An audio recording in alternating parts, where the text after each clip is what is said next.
One client comes to mind. She was a teenager, and I don't give this assessment until I've seen a client for a couple of months. And in that first couple of months, I just had that gut feeling of, oh my gosh, this girl hates my guts. Like there is no way. I'm sure those of us who are clinicians, like we know that feeling. We just know.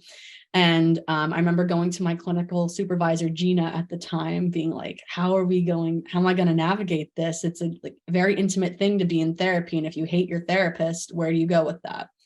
I ended up giving this young woman, this teenager, the assessment, and I was cringing on the inside. I'm like, I don't think it's possible to get a 0 on this assessment, but she'll find a way. Like there's this, it's going to happen. But what ended up happening was she gave a very high score, like almost close to perfect.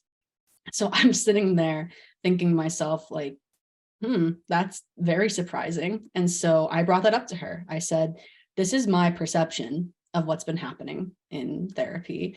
Not gonna lie, I was a little surprised to see you rate our relationship as highly as you did. What ended up coming from that conversation was this idea that she felt once she felt comfortable in a relationship, the edges would start to come out. She would start to push people away.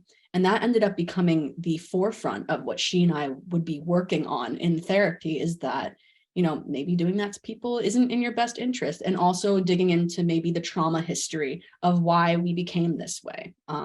So that was one example that I think, or one conversation, I should say, that would not have necessarily come about as easily or as quickly without using this assessment.